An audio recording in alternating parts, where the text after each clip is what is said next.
Olá a todos e todas, estamos aqui em mais uma aula do nosso curso Um Brasil Sustentável. Nesta edição de 2020, como todos sabem, estamos discutindo os objetivos do desenvolvimento sustentável e hoje, nesta nossa aula, vamos discutir mais dois ODS, especificamente o ODS 16 e o ODS 17. A redação do ODS 16 é a seguinte: promover sociedades pacíficas e inclusivas para o desenvolvimento sustentável, proporcionar o acesso à justiça para todos e construir instituições eficazes, responsáveis e inclusivas em todos os níveis. Para nos apresentar aqui um debate muito importante sobre esse ODS, nossa convidada ilustre de hoje é a Melissa Risso, que está aqui representando o Instituto Igarapé, e o objetivo 17, cuja redação é fortalecer os meios de implementação e revitalizar a parceria global para o desenvolvimento sustentável. Tenho a honra de ter a participação aqui do Fábio Abdala, que é gestor de sustentabilidade da Alcoa e conselheiro do Instituto Ethos. Ambos têm a missão aqui de tentar fazer um diálogo entre dois ODS que aparentemente não dialogam, né? Sociedades pacíficas e parceria global, mas eu entendo que só é possível uma sociedade pacífica a partir da parceria global e entendo que a parceria global, em todo o sentido, vai promover uma sociedade pacífica. Inclusive, eu vou pegar esse gancho por aí, fazendo a primeira pergunta para vocês. A redação que eu acabei de ler para todos aqui, ela é adequada à realidade brasileira ou, uma vez que ela foi escrita, claro, no âmbito de um pacto internacional, então, ora um ODS é mais adequado, ora não à realidade nacional. Esses dois especificamente, o 16 e o 17, vocês entendem como adequado à realidade nacional ou precisaria de algum ajuste importante para o que acontece aqui no Brasil? Vamos ser cavaleiros e começar com a Melina, pode ser? Vamos lá. Primeiro, obrigada pelo convite. É um prazer estar aqui, fazer essa discussão tão importante sobre os ODS. E acho que vale a pena recuperar um pouco essa história, Zisma. Desde a primeira concepção ali dos objetivos do milênio, na época, etc., se discutia muito, para quem é da área da segurança, como incluir a segurança para uma sociedade sustentável. Então, no Brasil, e muitas vezes o debate ele é como se fosse uma coisa não está associada à outra. Mas, na verdade, para quem vem do campo da segurança pública, sempre foi uma luta para fazer a inclusão deste objetivo, porque não dá para entender uma sociedade sustentável se a gente não tiver segurança.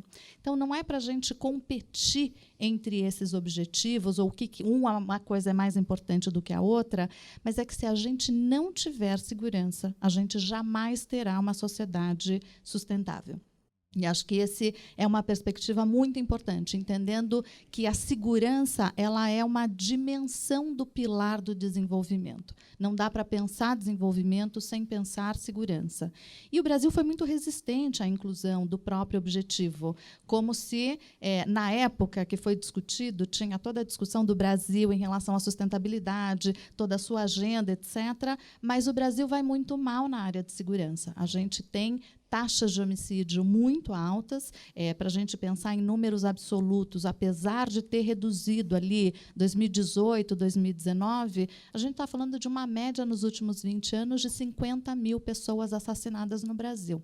Como é que a gente pode pensar desenvolvimento? E acho que essa pandemia ela foi muito, ela escancarou a questão da segurança e como diferentes elementos que garantem a segurança e são absolutamente necessários, eles são elementos, inclusive, fundamentais para o desenvolvimento. Então, eu acho que foi uma conquista importante entender a segurança como um pilar do desenvolvimento, e essa foi uma luta importante do movimento e do reconhecimento que, se a gente não tiver uma sociedade segura, se a gente não puder andar sem medo, se a gente não puder garantir a nossa vida, se a gente não tiver esses elementos mínimos de convivência, a gente não alcançará uma sociedade sustentável. E para isso, Fábio, imagino que é preciso uma ampla parceria global, quer dizer, no sentido mais macro, né? Aqui está falando de uma realidade nacional, a questão da segurança, e assim, a gente entende que uma sociedade pacífica, ou seja, sem violência, e a segurança diretamente ligada com violência, passa por um pacto, um acordo multissetorial aí, né? Que acho que o ODS 17 dá conta de tratar, um ODS bastante transversal. Queria ouvir um pouco a sua opinião. É isso aí. Bom, primeiro agradeço o convite, é um prazer poder colaborar com vocês aqui.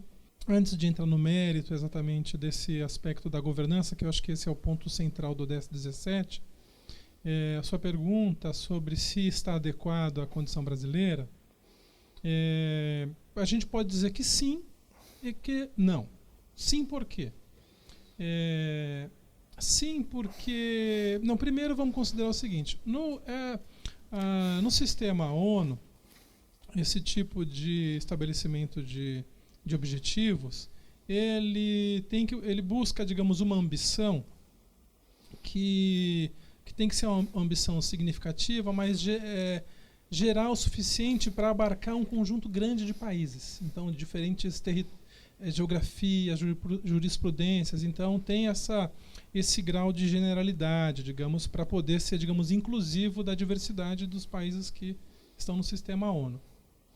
E a própria ONU incentiva os países a fazerem essa adaptação nacional, doméstica, né?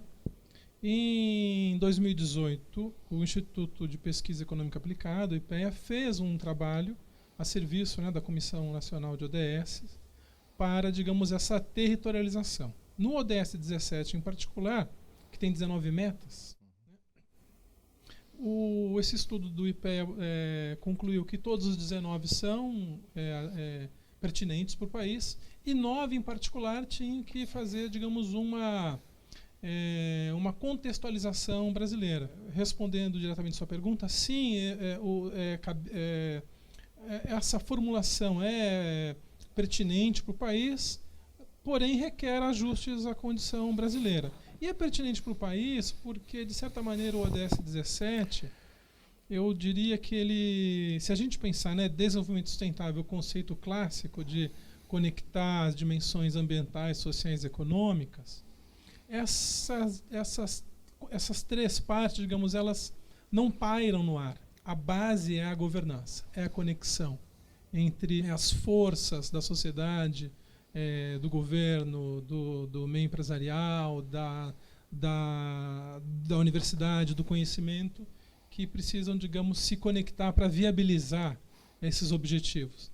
Então, acho que o objetivo 17, que é esse da parceria dos meios de implementação, ele acho que tem essa ambição de fazer as conexões para que a agenda ambiental, a agenda social, a agenda econômica se desenvolva de uma maneira consistente e viável. Legal. Vocês dois já tocaram de alguma forma no aspecto que eu ia fazer, que era a segunda pergunta, né?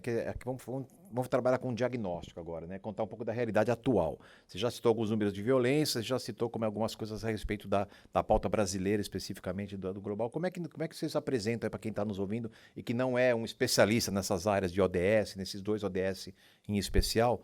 Como é que está a questão da violência, da cultura da paz? Atualmente no Brasil, quais são os principais desafios?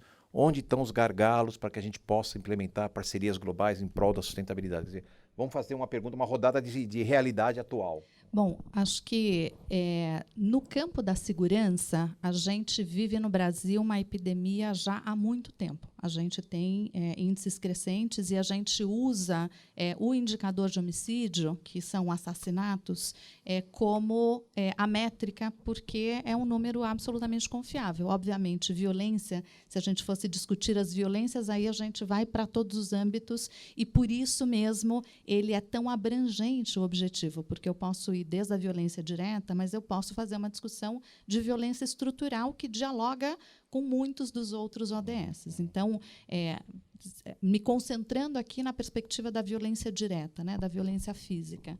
A gente vem observando no país, a gente teve um aumento crescente, a gente chega em 2017 no pico do volume de homicídios no país. Só para a gente ter uma ideia, foram 64 mil mortes. E aí eu sempre gosto de comparar com cidades, porque senão parece um número frio. É como se a gente tivesse uma cidade como Bertioga, aqui em São Paulo, que sumiu no ano de 2017. Mas não é só que eu perdi Bertioga, por exemplo, no ano de 2017. Eu perco uma Bertioga por ano. Então, essa é um pouco a realidade que a gente vive no país para a violência. Em 2018, a gente teve uma mudança, a gente teve uma melhora nos índices de homicídio especificamente. Então, teve uma redução. 2019, ela continua a redução, mas a gente já observa uma reversão desse cenário a partir do último trimestre de 2019. E o que é chocante observar é que, no contexto da pandemia, onde as pessoas estão dentro de casa, tem menos convivência, teve toda a política do isolamento social, etc., a gente viu homicídios crescendo em diferentes estados brasileiros. Então, a gente tem um problema, efetivamente, que tem uma reversão. A gente parecia que vinha conseguindo fazer algum tipo de reação para reduzir a violência, mas, na verdade, ele tem uma redução. E aqui não dá para deixar de falar, porque quando o IPEA faz essa tradução, acho que tem um elemento aqui do Estado Democrático de Direito, e é importante chamar a atenção para isso, que o número de pessoas mortas pela polícia, isso tem crescido no Brasil de maneira muito significativa. E isso tem a ver com acesso à justiça. Não é possível a gente imaginar um país... o ano passado foram mais de 5.800 pessoas mortas pela polícia. É mais do que muitos países, muitas polícias, muitos números, inclusive de guerra. É um absurdo que a gente tenha esse número, porque a gente não tem nem acesso à justiça. Na verdade, é o policial que faz o policiamento, que ele é o juiz e ele é o executor. Então, esse é um problema, efetivamente, que a gente precisa olhar para essa característica.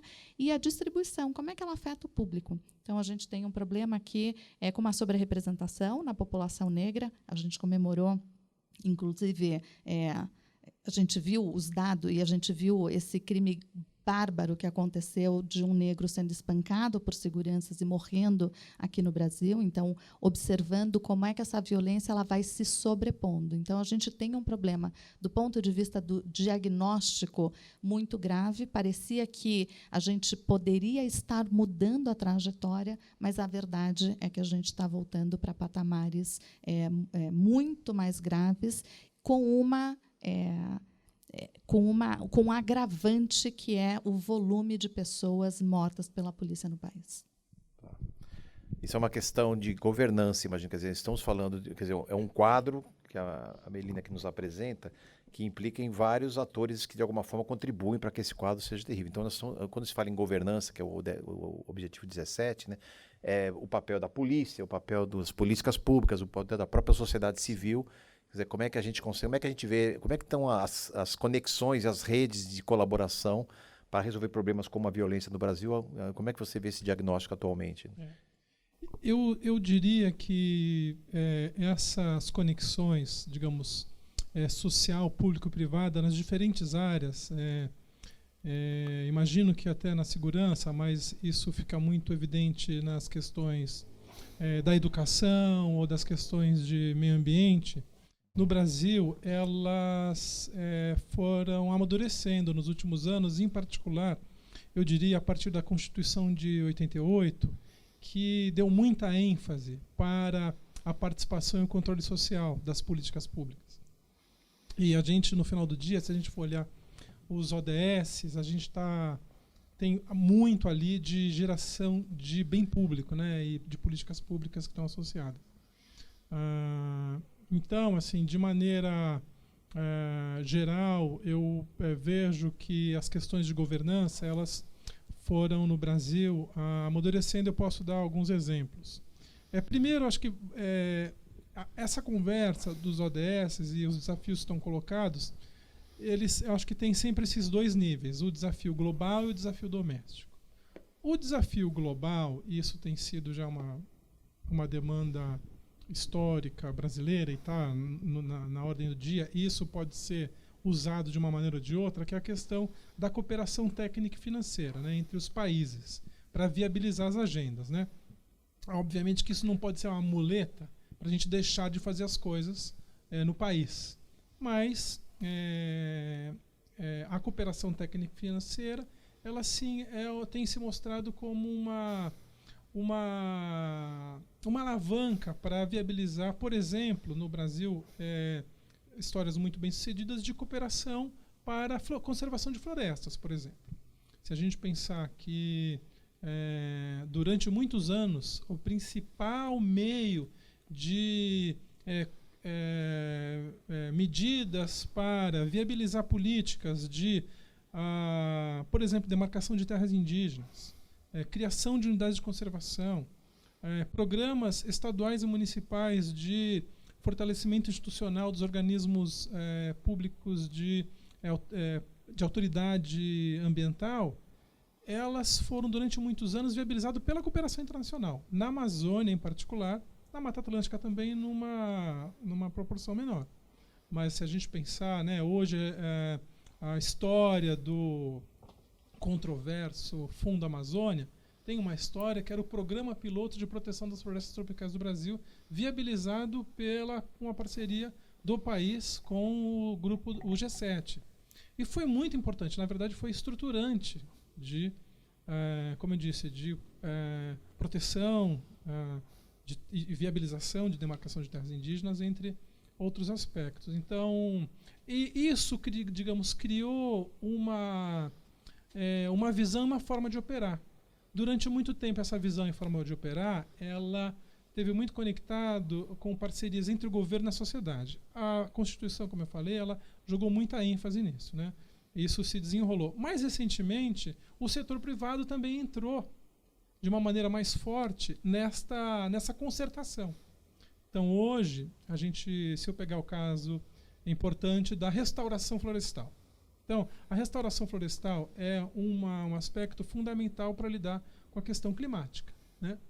Na medida em que restaurar florestas, você tanto captura carbono da atmosfera, como melhora as condições da biodiversidade. Então, há uma meta global, há uma meta brasileira, se eu não me engano, de 12 milhões de hectares de restauração.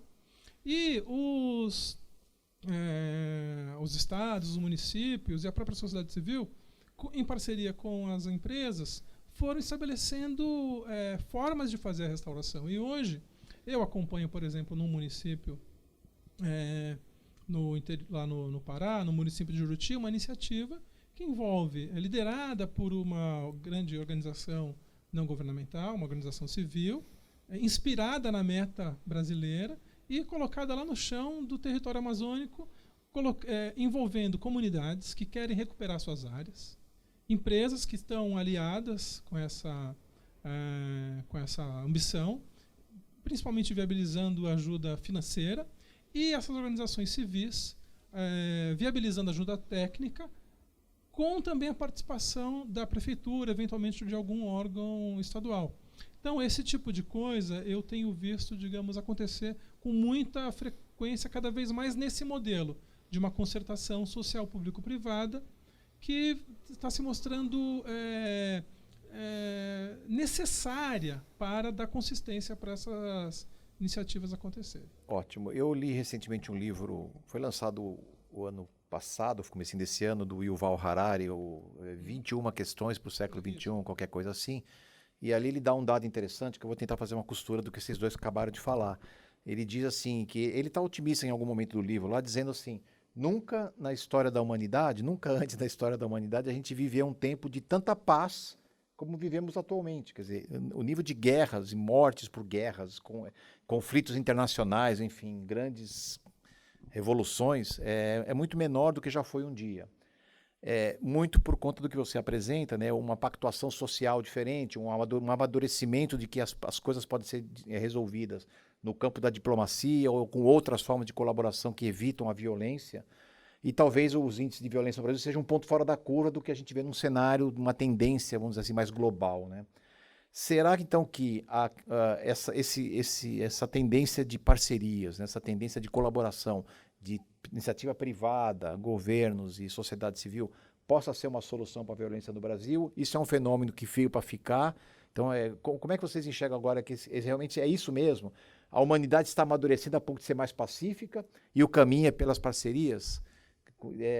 Será que o Brasil é um ponto fora da curva, menino? Me dá uma luz aí, o que você acha sobre isso? É super interessante essa perspectiva, e eu gosto muito dos estudos de Steve Pinker, porque ele faz isso mesmo, né? Ele vai olhando percentualmente na população, o que é, para a gente ter também uma perspectiva otimista de para onde a gente está caminhando. Então, quando a gente olha historicamente, quando a gente amplia um pouquinho a nossa lente, sim, o mundo está mais seguro e a gente vai vendo esses caminhos que não é necessariamente linear, né? Mas qual é a trajetória? Para qual é a direção que a gente está caminhando? Então, acho que a gente pode entender nessa perspectiva. E aí, trazendo, acho que tem uma dimensão que você traz, Isman, que é estudando violência, ele é um problema multicausal. Não tem bala de prata. A gente não vai conseguir solucionar isso com uma solução mágica. Alguém que chega e diz, então eu tenho a solução para o problema da violência e é muito simples. Não é simples. A gente já sabe o que fazer. Tem evidências no mundo, tem uma série de experiências bem-sucedidas, a gente sabe qual é o caminho. E tem uma perspectiva dessa dimensão da governança e das parcerias globais, é que, no mundo globalizado, também o crime ele não é mais só local. Ele tem uma perspectiva do crime transnacional. A gente não tem mais fronteira. Por exemplo, quando a gente olha a perspectiva do tráfico de drogas, aonde ele é produzido, ele passa por aqui, para onde ele chega, como é que ele caminha com uma série de violências. Mesmo a arma, quando a gente olha a arma de grosso calibre, que está aqui disseminada no Brasil, especialmente nas favelas do Rio de Janeiro, elas não são produzidas no Brasil. Ela chega no Brasil. Portanto, pensar governança, pensar articulação, pensar controle, pensar os mecanismos de fiscalização, cooperação, rastreamento, ele é absolutamente fundamental para a gente superar o problema da violência, porque ela tem múltiplas facetas. Então, não dá para a gente imaginar nem que o poder público vai solucionar isso sozinho, nem que a sociedade vai solucionar sozinho, ou nem que as empresas vão solucionar isso sozinho. Mas é fundamental que a gente faça um pacto de qual é o caminho que a gente está traçando para resolver o problema da violência, entendendo ele como um problema específico. Por exemplo, aqui no Brasil, mais de 70% dos homicídios acontecem com arma de fogo. A arma de fogo ele é um fator de risco para a violência letal no Brasil, que é muito importante. Como é que a gente está fazendo o rastreamento? Como é que se controla os mecanismos de importação e exportação? No âmbito das Nações Unidas, se faz uma série de acordos e tratados para controlar, ou pelo menos rastrear, qual é a quantidade. Tem acordos e pactos absolutamente fundamentais, por exemplo, para que se controle como é que essa arma está sendo vendida e se ela vai ser desviada quando ela chega na localidade. Porque isso tem impacto, ele sai de uma perspectiva global, mas ela tem impacto, sim, no território. Então, a gente não superará o problema da violência sem olhar essa perspectiva coordenada entre diferentes atores, incluindo sociedade civil, as empresas, o governo, mas também olhando essa dimensão internacional. Porque hoje a violência ela não tem mais fronteira. Uma série de coisas que acontecem no mundo, elas afetam o nosso território. Isso eu estou falando de Brasil, a gente poderia estar olhando o México, por exemplo, Colômbia, uma série de elementos onde a violência física ela se manifesta num determinado país pelo comportamento de outros países. Então, esse entendimento global para caminhar na mesma direção, com pactos muito bem estruturados, controles, acordos, etc., ele é absolutamente fundamental para a gente alcançar sociedades pacíficas. Ótimo. Fábio?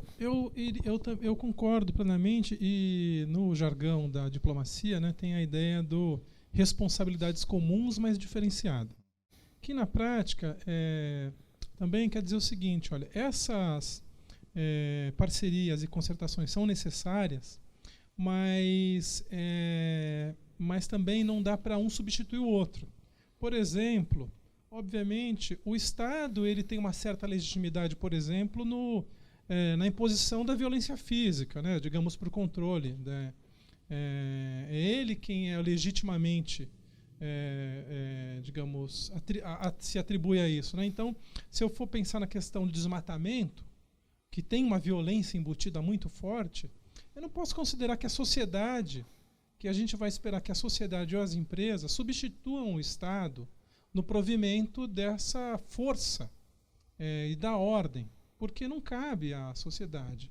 Ela, eu acho que tem meios de colaboração, mas ela não pode ser substituída, nem a empresa pode substituir o Estado, porque não tem a legitimidade nem tem os meios. Então, eu acho que isso é muito importante, que a colaboração ela tem, digamos, também um certo escopo, um certo lugar, que as partes são insubstituíveis. E eu diria que no Brasil, em particular, pensando, né, nos desafios que a gente tem, então, que estão associados à governança, então, à transparência e de certa maneira, em muitos lugares, uma certa ausência do Estado que gera uma certa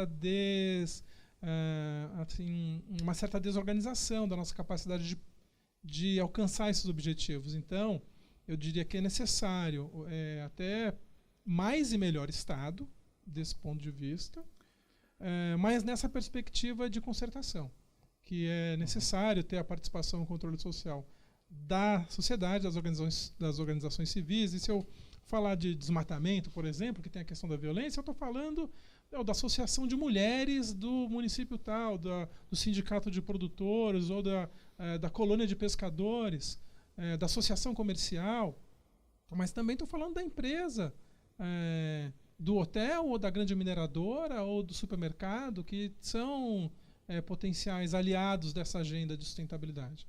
E nenhum deles vão substituir o Estado.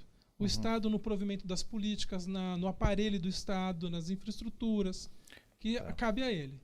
Agora, Fábio, e também puxando o gancho com a Melina aqui, uma coisa que complica, né, essa presença necessária do Estado e que complica a cobrança, né, o controle social um pouco disso, é o desmonte dos conselhos onde a sociedade civil, de alguma forma, tinha voz e participação para poder cobrar do Estado essa função que você aponta, né? E nós estamos falando de conselhos de segurança, estamos falando de conselhos de meio ambiente, conselhos diversos aí, né, dos mais tanto no nível federal, alguns estaduais e alguns municipais. Estamos assistindo uma tendência do desmonte desse arcabouço que a Constituição prevê da participação social. Então, como é que a gente consegue, no momento histórico atual, né, reverter um pouco isso? E, claro, a gente não está cobrando que a sociedade civil cumpra a função de Estado, mas a gente está querendo, de alguma forma, resgatar o espaço que lhe compete à sociedade civil, que é participar desses fóruns onde a gente tem voz para poder exigir do Estado aquilo que seja cumprido. Como é que vocês estão enxergando esses desmontes e como é que está a realidade política nacional no momento, ou estadual, ou municipal, se quiserem fazer no subnacional aí? Como é que vocês enxergam esse momento atual do Brasil, especificamente no boicote à participação da sociedade civil? Eu vou falar sobre o processo de participação e depois eu quero a gente está fazendo agora no Igarapé um trabalho sobre crime ambiental. E aí eu quero trazer um pouco a responsabilidade de cada um dos atores e como as empresas precisam participar para a gente evitar as ilegalidades e a criminalidade, inclusive, por exemplo, ali no campo e na bacia amazônica, etc.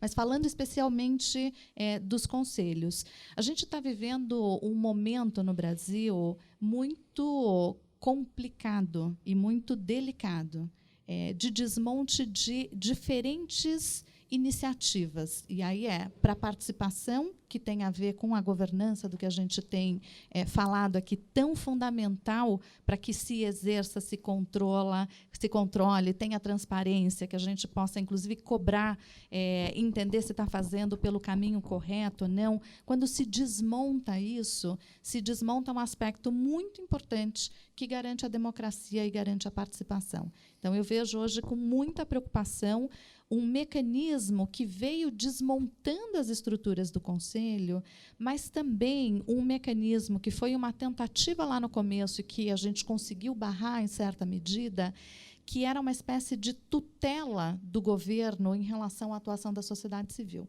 Então, é importante a gente entender esses espaços como espaços independentes, inclusive de fiscalização, transparência, controle, diálogo, cooperação, mas ele não é um lugar e não é um espaço de tutela e de subordinação. E eu acho que quando começa o governo Bolsonaro em 2019, existe uma perspectiva inicial de tutela e numa perspectiva secundária de desmonte. Então, isso é muito preocupante do ponto de vista do que a gente tem visto para a participação da sociedade civil e aí nas diferentes dimensões. Isso aconteceu não só no governo federal, mas em diversos estados. Quando a gente olha também a retórica, a perspectiva simbólica de muitos estados que ganharam as eleições também na esteira da lógica para a segurança pública de mano dura, etc., de que é o estado da força que vai resolver todos os problemas, a gente viu muitos elementos acontecendo em diferentes estados e isso tem consequência prática. Então, quando eu falei, a gente olha o aumento da violência policial, tem a ver com essa discussão desta retórica como o caminho de autorizar o Estado a fazer a sua execução sem passar pelo devido processo. Então, isso é muito preocupante nessa dimensão. E aí, trazendo um pouco do que a gente está observando ali na perspectiva do crime ambiental, e aí pensando quando a estrutura começa a se fragilizar, aonde sociedade civil e setor privado eles têm uma responsabilidade, inclusive um potencial de atuação conjunta muito importante, porque quando um dos elementos aqui, o Estado, começa a ultrapassar as barreiras democráticas, etc., como é que a gente repensa esses acordos e essas cooperações para que a gente possa enfrentar isso? E aí eu vou contar um pouquinho do que a gente tem visto na questão do crime ambiental na Amazônia. A Amazônia ela tem uma perspectiva de ilegalidades acontecendo, e quando a gente vai olhar o crime ambiental, você tem uma perspectiva que é da violência física, que ela se traduz mesmo ali no território, etc., pela ausência do Estado, sem dúvida nenhuma, mas ela tem uma tentativa ali de uma regulação, a gente vai olhando entre sair do ilegal, saindo do formal, do legal para o ilegal. E isso tem a ver com mudanças de regras e perspectivas de como o governo está lidando com essa lógica. Então, quando o governo diz estou desregulamentando, na verdade, ele está acabando com toda a estrutura, inclusive de controle de legalidades e de garantir algum tipo de imposição de proteção, por exemplo, ambiental. Então, a gente tem visto isso no campo ambiental, né? Como é que você vai mudando e desregulamentando isso de maneira que facilite e você saia do campo legal. Você vai aumentando as fronteiras do que você pode fazer ou não, e isso tem consequências práticas. Então, quando a gente começa a observar esse desmonte que o Estado está fazendo, isso também tem uma perspectiva muito importante, que aqui é o lugar da gente fazer essa união. Então, a gente começou a ver, por exemplo, no caso ali da Amazônia, para o desmatamento, a perspectiva a questão do gado, a questão da carne, por exemplo. Por que a gente não está implementando, o sistema das fiscalizações ambientais para a liberação, por exemplo, de financiamento? Como é que essas estruturas elas estão ou não? A gente não tem um CAR público, por exemplo. Por que o CAR não é público? Por que a gente não abre isso e consegue entender? A gente está cruzando aqui, por exemplo, os registros do CAR com as áreas protegidas.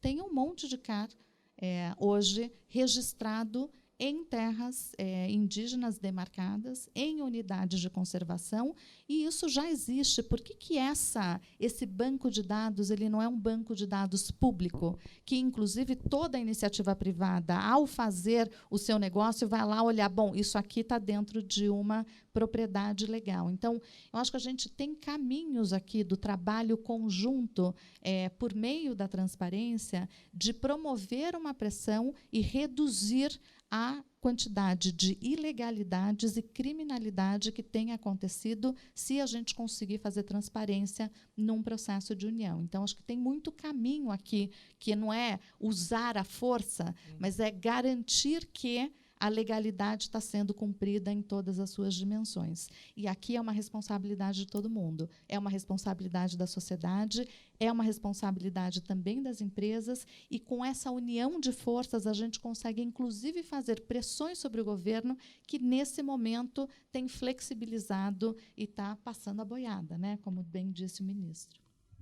E aí, como é que fica, então, essa questão do enfraquecimento da participação social e a desregulamentação, que acho que é uma coisa que ela apontou bem, que eu devo incluir agora na pergunta, e principalmente na atuação do setor empresarial, frente a uma flexibilização das leis das boiadas, né, no campo da Amazônia, que você conhece muito bem.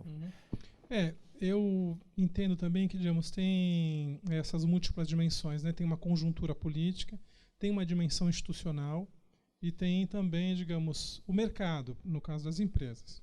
A conjuntura política, acho que você colocou muito bem. A questão institucional, eu acho que ela está mais estruturante. E essa conjuntura política, às vezes, ela luta contra essa dimensão institucional que está dizendo que, por exemplo, respeitar direitos humanos e conservar a biodiversidade é constitucional e é a regra do jogo. E é isso que tem que ser feito. Então, isso está, digamos, acho que a conjuntura política pode variar, mas esses pilares estão colocados. Eu acho que isso que é muito importante. E para negócios, principalmente negócios de cadeias globais, como a gente tem no Brasil muito forte, cadeias de minérios, de alimentos. Essas cadeias globais estão cada vez mais, digamos, buscando uma certificação, porque os seus clientes eles estão querendo comprar, por exemplo, um celular que tem alumínio, e quer que o alumínio que está naquele celular seja um alumínio que vem de um lugar que respeite os direitos humanos, que respeite a biodiversidade. Então, aquela empresa que quer produzir alumínio e vender para esse cliente, ele tem que garantir, de alguma maneira, que esta produção está alinhada com essa regra, com a legalidade, que tem e hoje tem uma sigla que está, digamos, famosa, que é o ESG, né? O E de Meio Ambiente, Environment, Social e Governance. Então, nesse sentido, eu concordo plenamente que é incoerente essa conjuntura política que jogue em desfavor das questões ambientais, sociais e de governança. No limite, que joga em desfavor do respeito aos direitos humanos, que joga em desfavor da conservação do respeito aos sistemas ambientais. Por exemplo, na questão da segurança em particular, recentemente as empresas se engajaram numa iniciativa chamada Princípios Voluntários de Segurança e Direitos Humanos para as empresas. Então, que ali coloca, digamos, uma série de padrões de performance das empresas que seguem um certo critérios e obrigações das empresas com os direitos humanos onde a gente opera. E isso garante a certificação. E a certificação dá um sinal para o meu cliente que eu estou seguindo aquele padrão. Então, é quase uma licença para vender. Então, o cliente só vai comprar, e isso é cada vez mais forte, não só o cliente, mas o sistema financeiro está dizendo isso, que, olha, você vai ter um melhor ou pior rating da sua performance se você garantir que você respeita, no limite, os direitos humanos e a biodiversidade, e a sua governança é íntegra. Você faz negócios com ética, com integridade. Então, nesse sentido, eu concordo que essa aliança pró-Estado de Direito, pró-conservação, também é das empresas, além da sociedade e do Estado. Ótimo. Como o nosso tempo, infelizmente, está acabando, eu vou pedir para que vocês façam, então, agora uma perspectiva de otimista, espero, de atingirmos ou não esses ODS nos próximos 10 anos. Afinal de contas, já estamos 5 anos com eles em vigor, né? E todos os indicadores apontam para o ano 2030, a agenda chama Agenda 2030, né? Então, eu queria que vocês fizessem uma espécie de fechamento da fala de vocês, apontando para a perspectiva de futuro, né? Pelo que você está me colocando, Fábio, quer dizer, esse governo passará, espero que passe mesmo, eu concordo com o quadro sombrio que vocês traçaram, mas as pressões internacionais, mercado e os cenários de direitos humanos historicamente conquistados, enfim, vão, de alguma forma, varrer essa onda de retrocesso que nós estamos vivendo e, portanto, eu, particularmente, espero e sou otimista com relação ao futuro. Mas, especificamente nesses ODS, até para a gente poder fechar, como é que vocês acham que nós vamos vencer esse desafio nos próximos 10 anos? Qual é o caminho a ser trilhado aí na visão de vocês? Eu também sou otimista quando a gente pensa no longo prazo, porque eu acho que vai passar mesmo. Acho que a gente teve aqui uma mudança aqui de rumo, mas a gente vai voltar para o caminho olhando qual é o para onde a gente está mirando e como é que a gente vence e ultrapassa essa perspectiva. Do ponto de vista da segurança, eu acho que a boa notícia é a gente já sabe o que fazer. Porque quando você não tem a menor ideia de por onde começar, isso é mais complicado. Mas já tem experiências, já sabemos como fazer. O Brasil já fez inúmeras experiências para combater a violência e superar desafios no âmbito municipal, em âmbitos estaduais. Mesmo quando se implementa a lei de controle de armas, você tem uma redução de homicídios no país. Então, tem caminhos, a gente já sabe por onde ir. A questão na segurança, ela requer, primeiro, entender que esta é uma prioridade na agenda. E a prioridade na agenda com uma agenda baseada em evidências. A gente já sabe o que funciona. Então, não dá para inventar a roda e, como eu disse, não tem solução mágica, não tem solução fácil. Ela exige coordenação, ela exige envolvimento de todo mundo, tem uma série aqui de perspectivas que precisam ter o passo a passo para a gente poder chegar lá. E aí a boa notícia e acho que o outro desafio que a gente tem no Brasil é a continuidade das políticas. Infelizmente, e isso é um problema de governança, a gente tem no Brasil as políticas todas, cada governo de plantão chega e quer uma nova política, quer uma nova estrutura, desmonta o que fez o outro e começa tudo de novo. E para a segurança é uma mudança de longo prazo.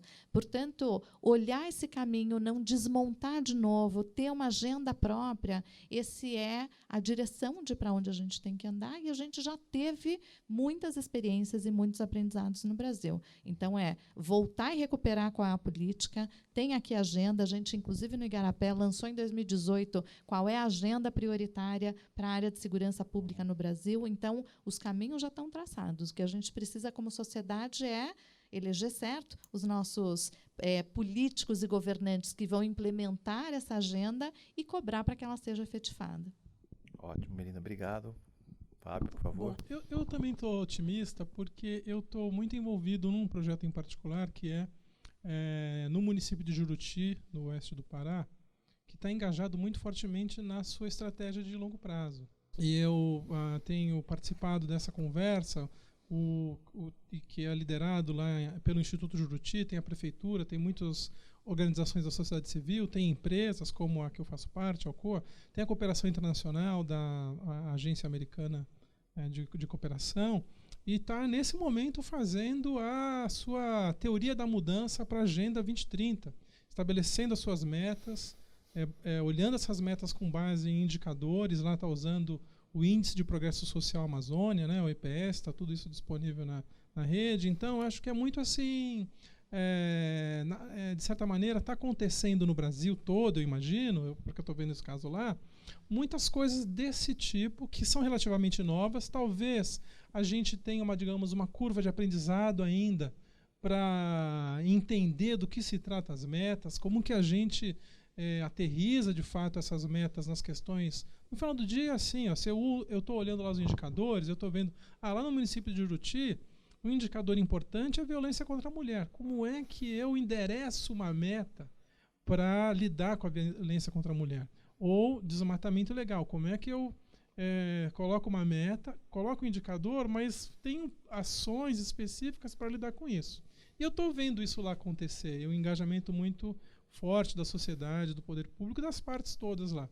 Então, eu acho que isso é muito animador. E talvez a gente não alcance todas as metas nos próximos anos aí, que estão colocadas, mas eu acho que a gente está agora no momento de aprendizagem para entender do que se trata. Eu acho que até de maneira talvez um pouco mais rica do que foi os objetivos do milênio no passado. Eu acho que agora deu um maior encaixe, um fôlego novo. Então, eu estou vendo acontecer ali coisas que eu acho que vão dar frutos muito importantes. Ótimo. Então, terminamos otimistas. Agradeço ao Fábio e à Melina pelas contribuições que deram ao nosso curso, O Brasil Sustentável, uma iniciativa da Universidade Federal de São Paulo, Instituto Fises. Agradeço a quem está nos assistindo e ficamos por aqui hoje, mas outros ODS nós vamos discutir em outros momentos. Muito obrigado pela presença dos dois. Café.